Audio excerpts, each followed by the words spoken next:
the first Coast to Coast Pick 5. An attractive Pick 5 sequence featuring Gulfstream Park. And Santa Anita Park. Player-friendly 15% takeout. A $1 minimum. Big pool. Huge payouts. First Coast to Coast Pick 5. Every Friday through Sunday. For the first Coast to Coast Pick 5 seminar for Saturday, March 22nd, I want to bring in Gino Bacola first. Gino, what's happening, my friend? Oh, I'm excited right now because this is like the kind of the unofficial start to that last stop on the road to the Derby for all the places, all the big races this weekend over at Fairgrounds. They have the Louisiana Derby, and then at Turfway Park, the Jeff Ruby Stakes. Santa Anita is going to have their big day in just a few weeks. Daily Racing Form has this really cool package where they'll give you all the PPs for all 10 like of the big preps and Oaks and Derby Day and Clocker Report and everything you need at shop.drf.com. Chappie, it's also March Madness right now. So anyone who wants to play those free-to-enter contests that we love, pick'em.santanita.com. A bunch of college basketball questions about the second round of the tournament. So these will be games for Saturday, teams trying to get into the Sweet 16. So like always, we've got so much action, contests at ExpressBet. I'm feeling the contest bug because I was at the NHC last week. I was in that big room. That's so right. Now I want to maybe get qualified for next year. And then we're also going to nail another one of these Coast to Coast Pick 5. So just another busy Saturday. I love it. Joining us now also Seminar Skip. Skipper, where's Zenyatta? Is she joining us today? She's mad at me. So she's in the other room and she's letting me do the show this week by myself. So all is good. Right. The weather's great. Tell you what, it's spring is here, and that means the Derby's right around the corner. Looking so forward to it. I can't wait for this great weekend, and looking forward to that Coast to Coast tomorrow. I like it. And then also joining us, Scotty McKeever is on assignment. So he might be a goodie, but I know he's oldie. Oldie, our man. What's going on, my friend? Thank you for having me, guys. First of all, I know you were really excited about having Scotty, but having oldie, who doesn't want that? But, we're very excited to be here. Tomorrow we're live on our show, The Stretch Run, where we'll be covering Gulfstream and Santa Anita live, as well as the Derby preps, and just trying to bring some solid betting advice and live plays to people. Okay, of course, that is Equine Edge, and you can join them, Scotty and Oldie. They do terrific work. And Gino, of course, we once again are going to talk about that Coast to Coast Pick 5 sequence, and let's take a look and talk about that for a second before we get started. All odds this weekend. Sometimes I don't let everybody know how smart I really am. I did good in math. I think these are all odd numbers, I believe. 3, 5, and 7 at Santa Anita. We've got 9 and 11 at Gulfstream Park. So we'll start at Gulfstream Park, and we'll skip a race on both coasts when we do the Coast to Coast sequence. So just follow along. What I love, they're picking out the best races, the races they think are the most interesting, maybe the most challenging, the toughest handicapping races. So at Gulfstream Park, you'll have a couple grass races there, and then you're going to end at Santa Anita with the feature on the card, race number 7, where I think on paper, a lot of people will probably think it's a 2-horse race, but Chappie, there's an old friend of yours in that race that I like a little bit this time. I might have a new friend in there, okay. So we will get to that later. Chappie, a little bit of a tease. I told Skip I'm out with the old this morning, but I might be in with the new, so we will leave that towards the end. But let's get it started here. Skipper, we're going to start with you. The first leg, Gulfstream Race 9, going a mile and a 16th on the grass. What are your thoughts on leg 1? I'm going to spread in here. I thought this race was kind of wide open. This is one of the races I'm going to go the deepest in. I'm going to use the 1 by Loxy Blues. This horse breaking from the inside. I think this horse might get a good trip. I don't know how much speed's in the race. It doesn't look like there's a whole lot of speed, but I like the price at 20-1. So the 1's going to be on my ticket. I'm also going to put Blitz, the 2. This horse is training well. This horse is bred for the grass. It hasn't won on it yet. It won on the synthetic, but I think this horse is rounding into form. This is the third race off the cycle, which third is usually their best. I'm going to put North End Lady, the 5 in with Paco. Nobody's riding better at that Gulfstream meet than Paco. I've said it a couple weeks in a row. I'm also going to use the 6, Vino Rogue. This horse puts the blinkers on, comes out of a couple good races. I really like the way that this horse won at Saratoga, but then it got DQ'd. That horse showed some gameness there. I like that. Then it raced at Aqueduct. It comes out of a key race there. Then something went amiss last time at Aqueduct. They give it a little break. Anthony Dutro's coming back. He does well off the break. This horse puts the blinkers on. So I'm going to put the 5 on the ticket. And then the other one I'm going to use is Without Cause. This horse had a really good work going into its last race, coming off the break. It won. It showed some gameness too. It went to the lead. This horse doesn't need the lead, but it's got tactical speed. I like the price at 10-1. Mark Casse trains it. Davis rides it. So that one's going to be on. And the last one I'm going to use is the outside horse. Love Her Lots. Michael Maker claimed this horse. He does really good first off the claim. It likes Gulfstream Parks. I don't like the post position, but I didn't think there was a whole lot of speed. This horse should get a trip from the outside. So I'm spreading in here. I'd like to hear what the other guys think. But Gino, before we get to that, Biloxi Blues, wasn't that an old movie with Matthew Broderick? Is that correct, or am I way off? Yeah, you're right. 1988, I think. Is like that- right. Yeah, like right. I think like right before I was born. Biloxi Blues. I think There you go. Oldie's shaking his head. Yes, Look at Oldie, that, I got you anyway. Is that correct? Christopher Walken too, right? And Broderick, I think. I don't know. Oldie, what do you think? I definitely remember seeing that movie around 1988, 1989. So yes, for sure. All right, I'm very proud of myself for that one. So, Oldie, what are your thoughts here? Skip is spreading here in the first leg. I agree with Skip on several of these horses. My top pick and the Equine Edge top pick was Without Cause, the 7 horse. Looks to be the pace of the race. Our guy who grades our works, Bluegrass Dan, gave it 3 very positive work notes in a row. It's second off the layoff, broke its maiden last time out, is moving up in class. But in the E system, when you see the top pick, top win percentage, and top GSR line up, that horse wins 40% of the time, a little over 40%, about 43% of the time. We also have an E morning line angle saying that we think that the price on that horse should be 3-1 there rather than 10-1 on the odds makers morning line. So there's a lot of metrics and stuff pointing to the 7 Without Cause.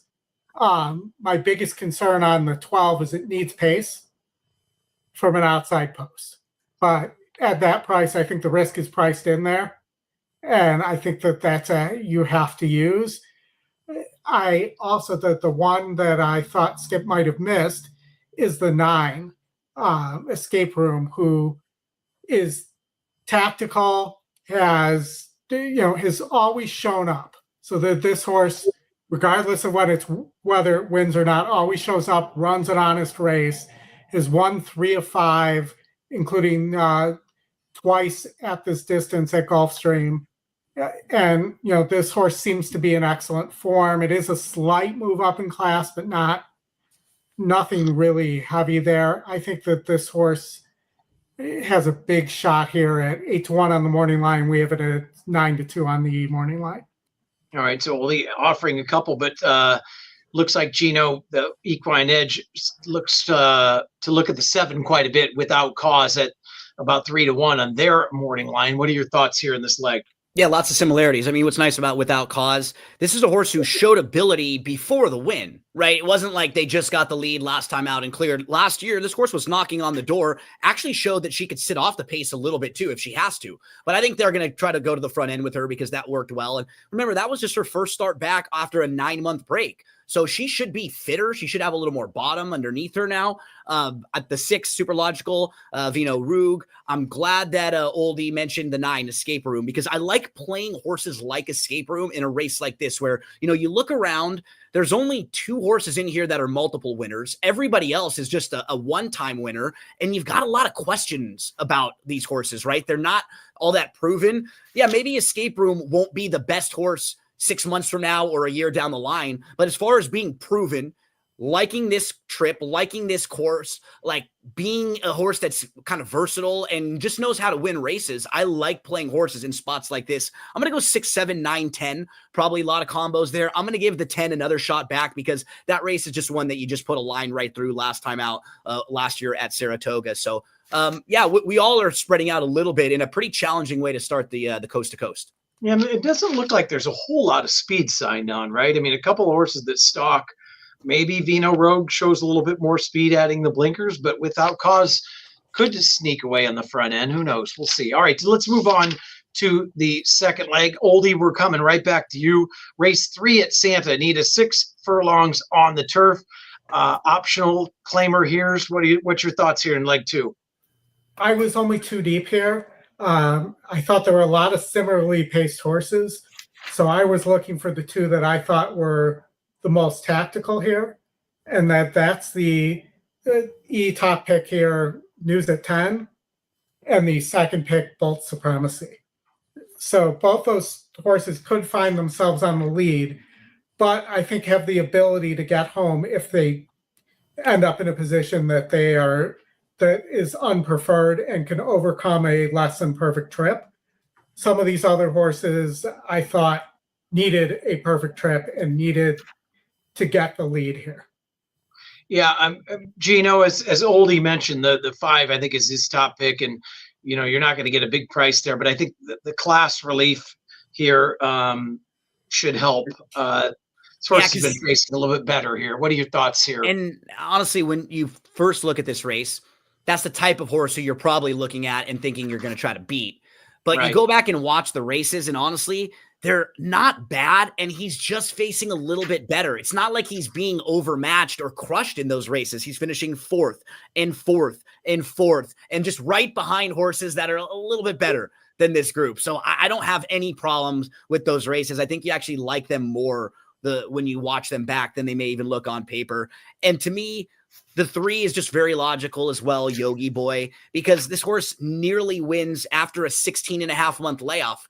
I don't think he even needs the lead in here. I think they sort of put him on the front end because they were coming off such a layoff. He was going to be fresh, so they wanted to get aggressive. He can sit a little bit. Second start back with the blinkers off. I think they'll probably have him relaxing a little bit more in this spot. So I think he'll run a pretty good race in this spot. I'm expecting a good one from Yogi Boy. I might throw in the 4 as well, who kind of worked his way to the front and was pretty impressive there on the front end. And again, in a race like this where you have horses who haven't won a whole lot, horses who maybe don't necessarily want to all come passing each other, get a horse that could be out front. Definitely 3 and 5, probably some 4 in there too. Skip, anyone else to add in here in the 3rd at Santa Anita? No, I was 3, 4, 5. I was glad that Gino mentioned the 4 because I like that last one too. I'm a little concerned that, it won so nicely January 20th, then they gave it a little time. You would think that they would come back maybe a little bit sooner, but it hasn't missed a beat in the morning. I love Freysu jumping aboard for Pratt, but I like Yogi Boy too. That's probably my top play. I love, with Hector Barrios on there, I love the blinkers off move. And look what Mike Pipey does. He wins 60, it's not a lot, but 67% of the time when he takes the blinkers off, I think this horse will get a great trip. I'm not so sure it wanted to be on the lead last time. And now that they've taken the blinkers off, I think that horse will get a great trip. But I'm going to go 3, 4, 5 on my ticket. Yeah, I'm kind of with you guys as well. You guys all mentioned Mr. Leisure, and I think that was interesting last time that Pratt showed up there off of that long layoff and first time on the turf, and that horse ran very well. And sometimes maybe it's the light bulb angle, but it wasn't in for the tag, and obviously that horse off of quite a long layoff ran very well. So at a price, I think that horse fits. Obviously, News at 10 is the one to beat. All right, let's move on to the next leg. Skipper, we're coming to you. We are going to Gulfstream Park, race 11, maiden special weight, mile and a 16th on the turf, right up your alley. What are your thoughts here? Well, my top play is going to be the 10, Dawn Dragon. I like this horse. I'm glad they're putting it on the turf. I just don't know about the cutback. This horse, I think, wants to run farther, but I'm using the 10. I like the price at 8-1. I like the two races it came out of. Tappan Street's that good Brad Cox horse. That was a key race. Third place winner came back to win. Tappan Street's one of his real good horses, I think. Last time it broke okay. It kind of bumped at the start. Then it was way back, and then it improved along the rail. I think that was a decent race too. Love 'em or Liam, that horse broke terrible and came running, ran giant that day. I hope the turf moves this horse up. I like the price at 8-1. So Dawn Dragon's my top play. I'm also going to put the one Weaponized. This horse, you know, gun runners aren't really known really for the grass, but Lady Tappet is the dam.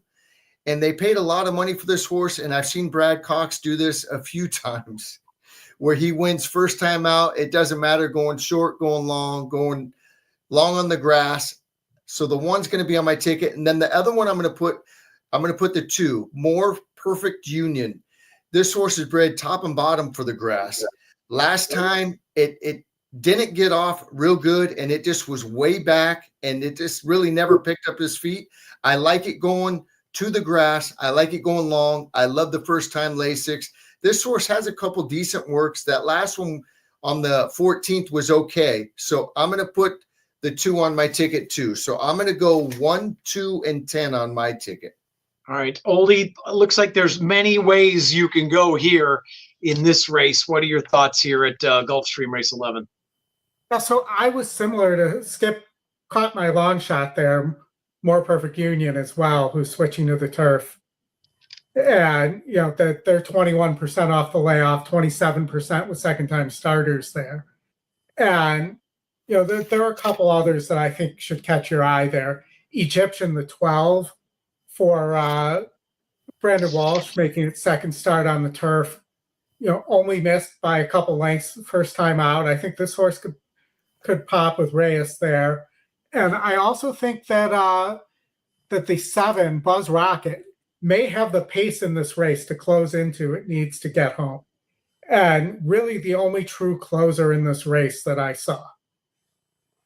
All right, so a couple different opinions there. Gino, any other horses you want to add to the mix in the 11th at Gulfstream? This race is so challenging because you can honestly make a case for almost every single horse in this field. Like we've basically done that. I mean, Weaponized down on the inside is the firster. The 2, 3, and 4 all trying turf for the first time, all bred really nicely. If any one of the 3 of them jumped up and improved a whole ton, it wouldn't be a shock. Golden Channel, what's wrong with that race last time out? This horse debut, first start on the grass, was only beat a length and a half, kind of showed some tactical speed, moved a little early. I'd imagine he's going to be forwardly placed throughout. Oldie just mentioned Buzz Rocket. How about Orator, the first time starter, the dam one going long on the grass? There are 2 winning turf siblings to mention. This horse could absolutely show up first time out of the box. 13 Colonies could be improved, just never got out of the gate, had the head turned, completely missed the break at the start. I think the 10's probably my top pick, who Skippy mentioned. And then who Oldie was mentioning too, Egyptian. What's wrong with that effort? That was a good race in the turf debut. You could certainly build off of that. The winner that day, Walking in Memphis, went gate to wire, and nobody was able to pass that one on the front end. So, I mean, you need to have, in my opinion, as many bullets as you can afford in this particular race. I think there are a lot of ways to go. I have 6, 12, 10 as my top tier, the for sure horses I'm using. And then I'm probably going to be using 3 or 4 others, because as we turn the page to the next race, I'll have a single coming up. All right. Who sings Walking in Memphis? Every time we do that, you love, I get that. Walking in Memphis. Yeah, but I forget who sings that. Ooh, is it Oldie? Marcone? Sorry, Gino. I would have never guessed that one in a million years, right? Yeah. Oh, no. I was talking about it on the show when that first one. Yep. Awesome. Every time I say it, I have to sing it. Even if you're just saying Walking in Memphis all the way. I think, Chappie, I've probably said that to you about 15 times now since that horse has run. And that's the first time I've ever known Marcone sing that song. So, all right. All right, Gino, since you said you had a single, let's come right back to you for the 4th leg, race 5 at Santa Anita. We're going 6 furlongs on the turf once again. What are your thoughts here, and who's your single? Yeah, I thought the pace could be just a little tricky in this race because you have to the outside Schwarzmeyer, who is going to go. I believe the 4 player B is also going to try to be a little more forward in this race because player B got caught a little farther behind than he would have liked. And he just came up a bit short trying to run down Schwarzmeyer. So I think he's going to try to get a little more forward in this race. I wouldn't be shocked if Agency kind of down towards the inside tries to get aggressive. Looking at this field, the horse who I think is just the best horse is going to get a nice trip, cuts back from 6.5. Second start off the short break is the 3. Money makes money. I just think this is a horse who's going to be in the perfect spot, who's going to have every opportunity to be sitting 3rd or 4th, a little more punch now, second off the bench. I just think there's the most upside with the 3. Money makes money. And going through the rest of the field, I think a lot of these horses are okay, solid, but I feel like Money Makes Money could be the best one. And now second start back gets the trip in here. I'm going to single the 3. All right. So singling the 3 there. Skipper, I wanted to single the 3 and it wasn't off of a long layoff. I didn't love the replay of that race. So I'm going to use a couple of them in here. Matter of fact, my top pick is the outside because I think Schwarzmeyer can sit. I think this time player B goes and Schwarzmeyer sits 3rd off the bench. And I'm going to use the 3, but I don't know what your thoughts are, Skip. After watching that replay, sometimes you have a preconceived notion of a horse. And then when I watched the replay, I was like, I think, if my just kind of counter to that, yeah. I think the horse was a little flat late because was kind of close to that really fast pace. I mean, they went 43 in 51, right? So they were flying down there. Yeah. This horse wasn't too far behind it, kind of moved into it. I think just flattened out after that. And I'm expecting the cutback to really help and kind of sharpen this one up. Help a lot. You're right. Yeah. I never thought of that going back, not from being down the hill. Skipper, what are your thoughts here? I'm going to take a stand. I went so deep in that first leg. I got to take a stand somewhere, and this is where it's going to be. I'm going to single the outside horse, Schwarzmeyer. This horse, I really liked the way that it went off the claim. And it was funny. I was with my buddies that day, and we ended up going in the winner's circle. And then we went to the champagne room, and I was talking to Peter Eurton, and he was really impressed with the way that this horse won. And it actually, it was bumped at the start. It was a little bit slow. And then it made the lead, which I was kind of surprised. And then at the top of the lane, it kind of looked like it might be getting headed. And this horse got really game at the end and won by a half length, but it was a measured half length. And then on the gallop out, this horse just kept going. Nobody was getting by this horse. And I really liked the way that it did that. The only thing that I'm concerned with, I love the outside draw. And this horse obviously loves the turf. It's 2 for 2 on the turf after the break. It worked March 3rd, and then it didn't work again till the 15th. Now, I know we had some rain and there was a little interruption with the training. I'm sure that it's okay. And this horse could either go to the front and keep going, or if player B decides to go, which I don't know if it will, because Hector Barrios isn't that type of rider. But if he does go, I think Schwarzmeyer will get a great trip on the outside. I love it, and I'm going to single this horse. Peter Eurton, the barn is starting to heat up. And I'm going to take a stand and single date.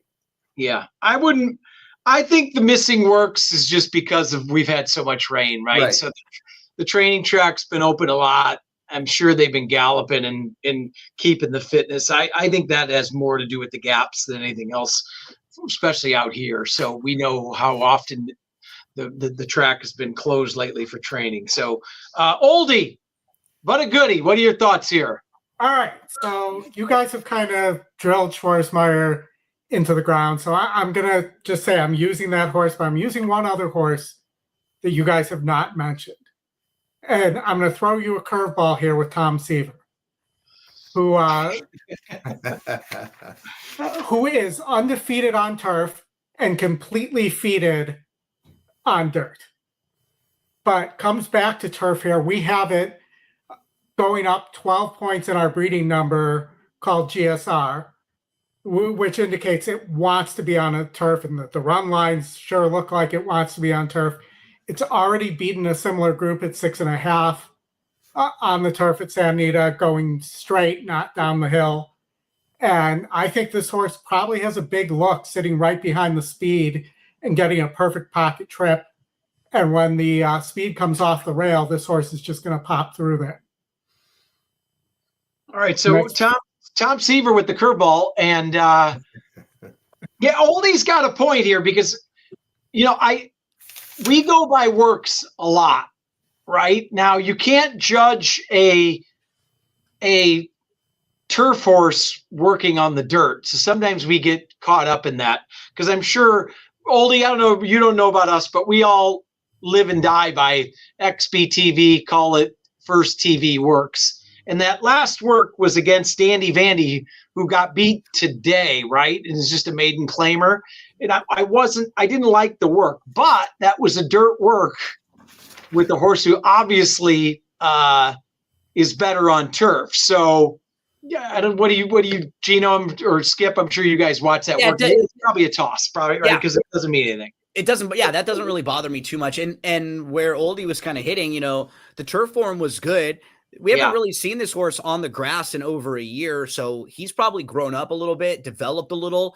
I'm not going to talk anybody off of using a price like this. I personally would like to see one race on the grass against a tougher group like this, like an open company group, just to see where he stacks up. But if he gets that race and he runs well, he's going to be a third of the price he is this time. So if you think that he's that good, this is the time you absolutely want to use him. So I would never talk anyone off a price like that.